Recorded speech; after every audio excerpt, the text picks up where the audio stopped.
Hello everyone, welcome to the last video in this series making the green goblin head.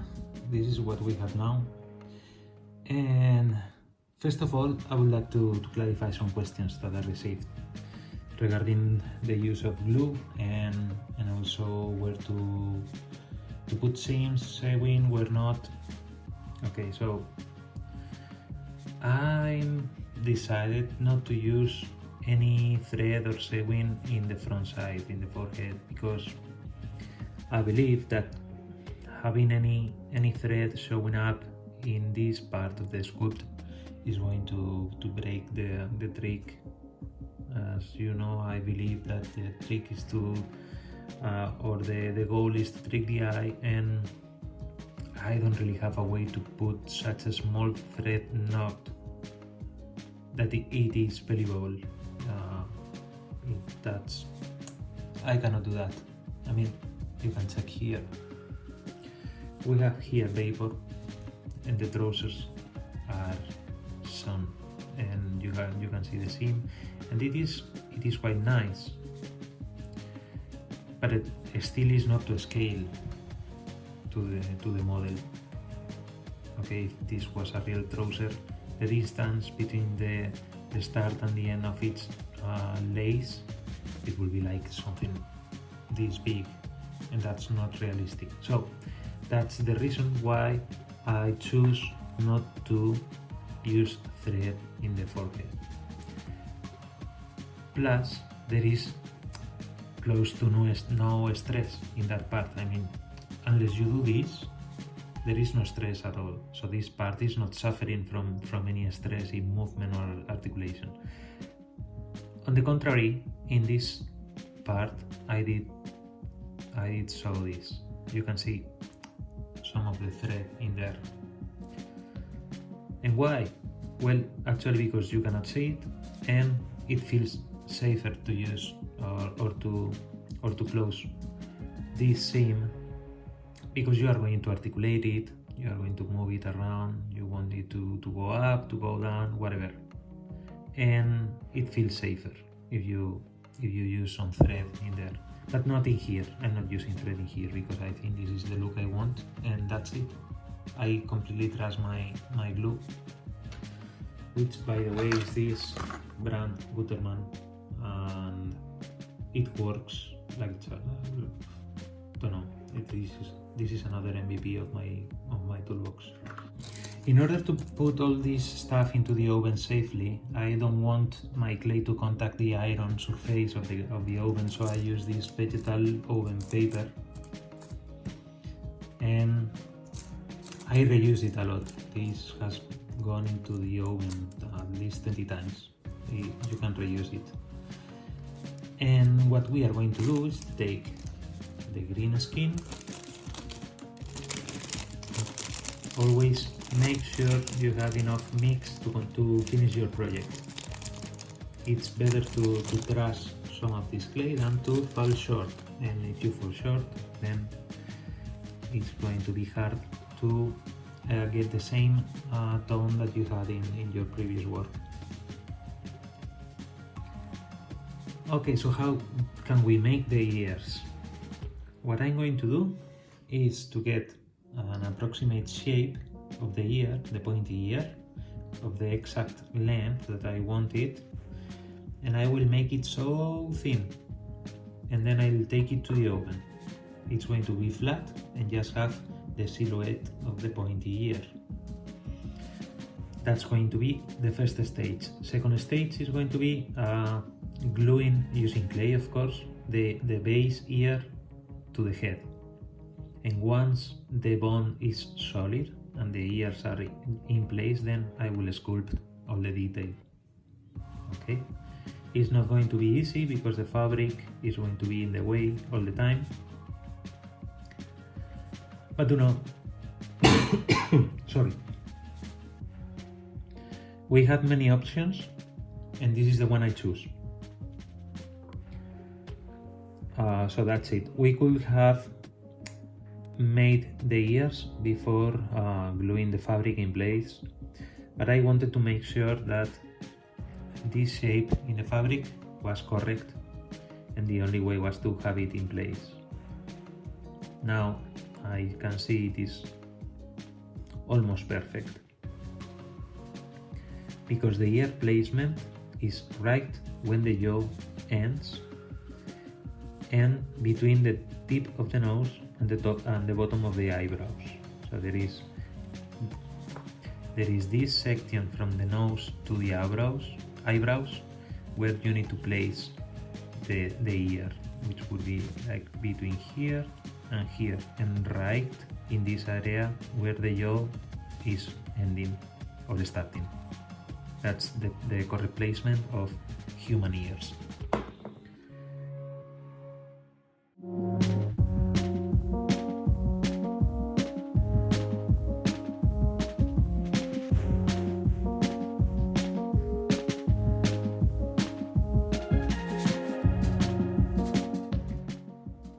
And they are going to be like that. Can you see that they are not straight? They are having some degree of a slope. And that's because they need to start in the head and then they need to pass the hat safely to the outside.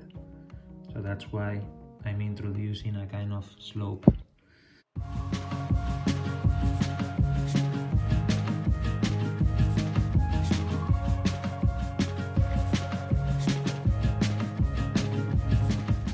Want to have the slope in place, the slope and basic shape.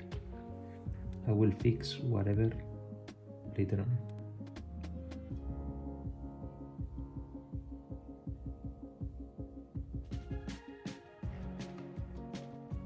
Okay, this might be it.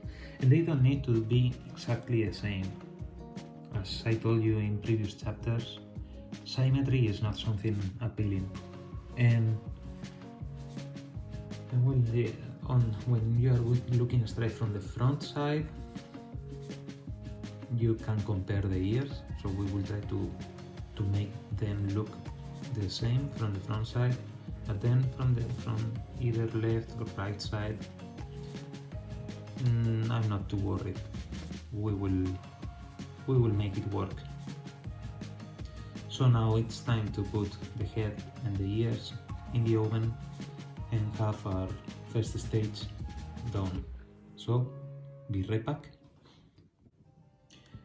Hi, so here we have the earpieces done, and well, not too bad. It's not perfect, but it is not too bad. So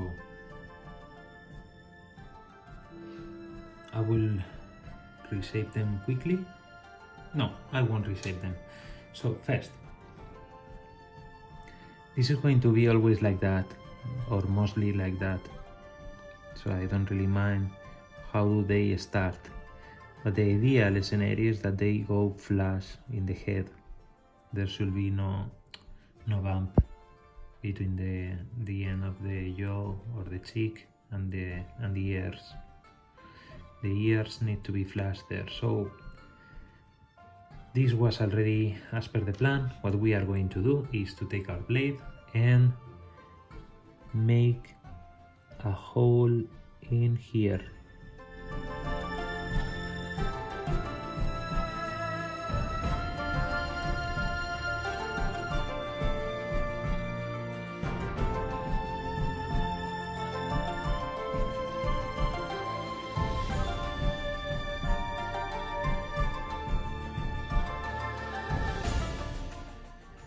Next, we will use our trusty bacon bone, just for safety. It is not super required, but just for safety. Just some, like that. Let's do one at a time. Now, we pick some clay, just some, and we press it against the hole that we have created. Okay, so now this is already flush, but now, okay, this one. what we want now is to press, oh wait, first some more bacon bond, because we are going to sandwich this in there. Okay, so now we take the future ear and we press it and look for a correct placement of the ear.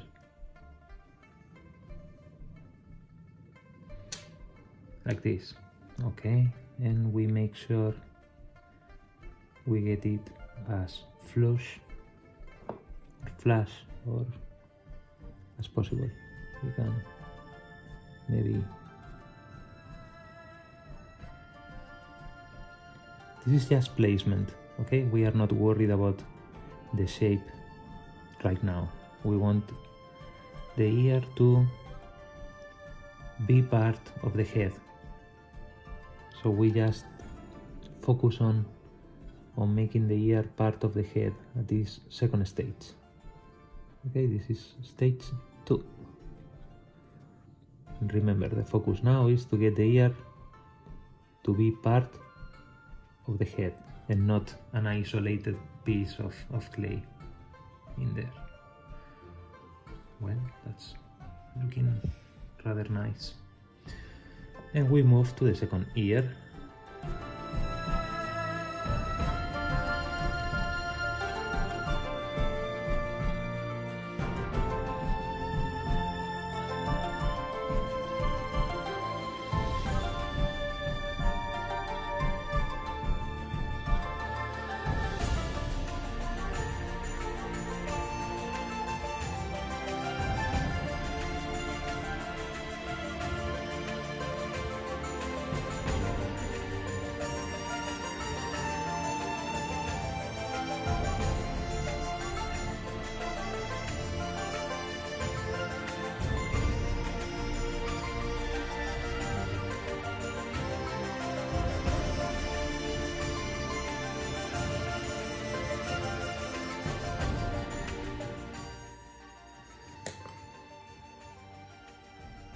It's already looking pretty nice. We have the ears. So, to the oven. Be right back. Hi, so we are back after a couple of minutes. And in case you are wondering, yes, there is going to be a lot of sequencing in this video. And this is the first time I covered during this series an iterative process of baking and solidifying and sculpting and baking again, and it's a good moment to make sure that I let you know, guys, that this is one of the benefits of using polymer clay, which is that you can bake it many times and there is no issue doing that, not at all. It is perfectly fine to go and bake the clay in phases. So right now we made sure that we have incorporated the ears to the head. Okay, so that was step 1. What I'm going to do now is to reshape them a bit with a knife and remove some of the clay that we don't want to have in here. So that is step 1 after getting the ears to be part of the head. Step 1 is to kind of reshape whatever we think is off.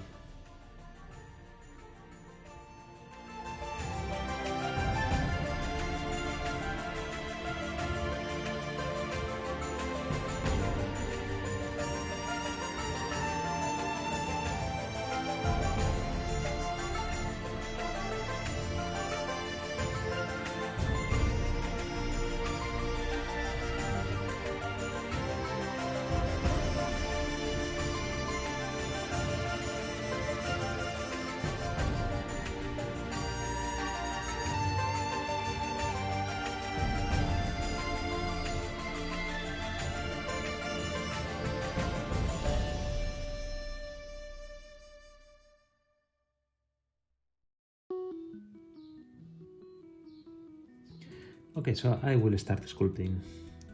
Yeah, let's do that. So I'm going to kind of improvise because I have never done a goblin ear. This is the first time I sculpt a goblin ear, so bear with me. First time I'm going to try to mimic the human ear. That's a shape I'm quite familiar with because I have sculpted many times the ear. And what we're going to do is to start to put some material in here and integrate it. Okay, so sculpting is always the same. You put some new clay on top of what you have, and the first stage is to integrate it. Integrating means that this clay is going to be part of your sculpt, or your sculpture, or your object, your head, your whatever you are doing. So the first stage is always going to be to integrate it with what you have already done.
Okay, so we always have that kind of shape which looks like a Nike logo in this way. Okay. And now we are going to have another shape doing this. Okay.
this is completely on the design side of things. If you want to create cool characters, you need to get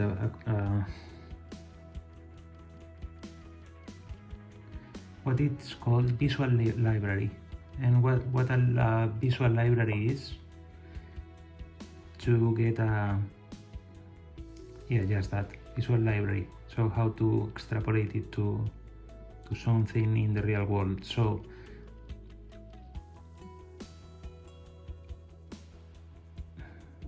what I will say a visual library is to train your brain to recognize shapes, and based on your previous experiences, based on other images that you have seen before, be able to convey new concepts.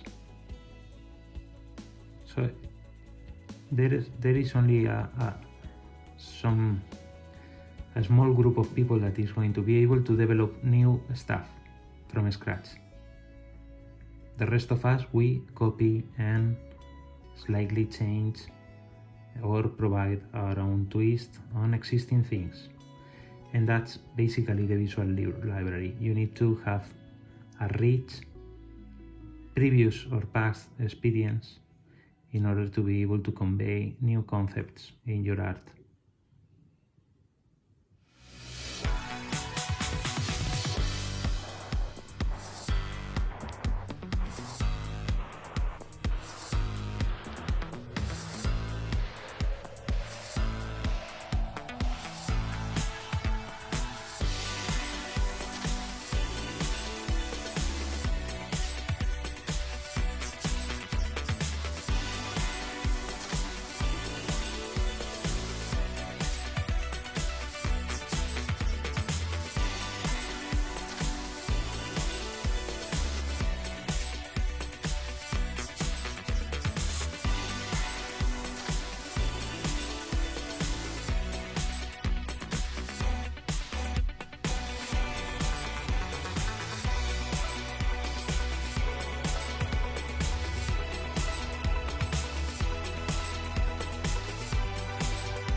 Let's smooth it out.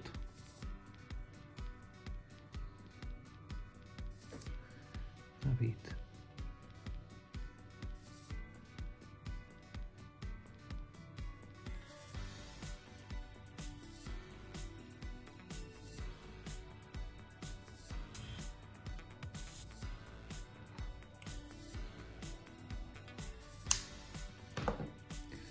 And to the oven we go with one goblin ear, and the second is to be done.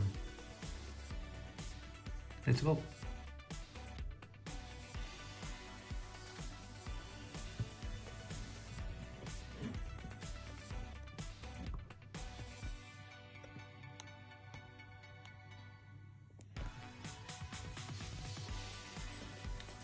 Hello guys, so we are back, and let me show you how this ear is looking so far.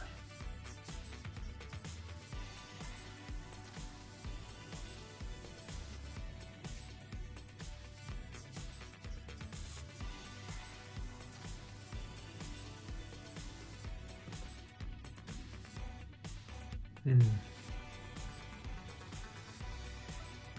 I'm not totally sold on what's happening there. Not totally sold. I think it looks good enough to move to the other ear, and then later on continue working on that one until we are totally happy. But at least you have now a sample of how to approach the inclusion of new pieces in a sculpt. As you can see, the ear is seamlessly attached to the face. you can see nothing really in there. Okay, so I will continue working on this other ear, and we will come back for the final conclusion. Okay, so I'll be back when the ear is done. Thank you.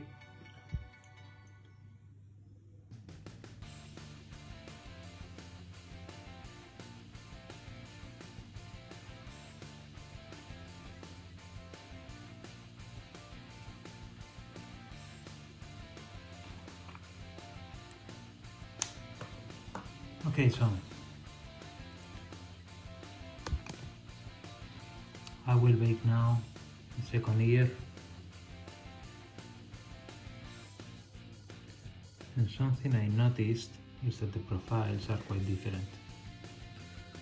If I want to fix that,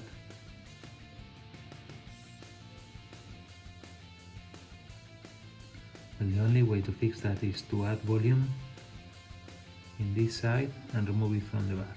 That's the only answer, really. We want to change the profile, so we need to add volume on this side, and later on with the blade go over the other side and achieve the curve.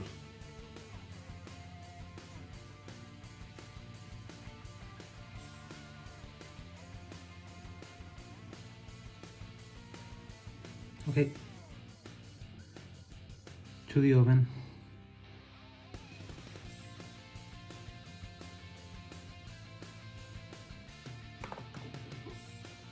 So this is the result of our ears in the Green Goblin. That's the face in the end with all the features in. So proud of the bendy hat tip.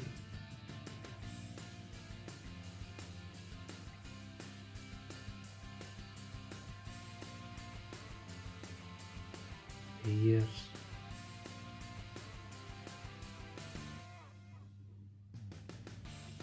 And the final look.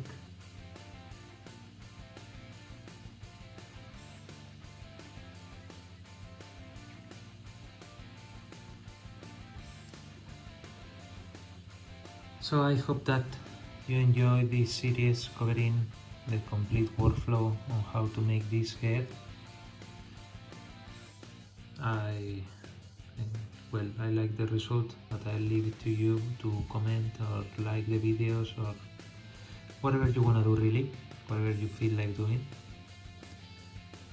But I wanted to show from start to finish how I approach my faces, my heads, and decided to do it with the Goblin because it had this extra step on using Softgoods and using the silicone rubber to hide the wire and to make it safe, so you don't have a pointy wire end in here. It is safe to touch and to use. So this is it. See you on my next video, where I will luckily explain how I have done the mod on Vapor to use many other foot or footwear, and not only the standard shoes from out of the box, but any other shoe that you have around. So that's going to be my next video. It's already recorded and I just need to edit it. So see you soon. Bye.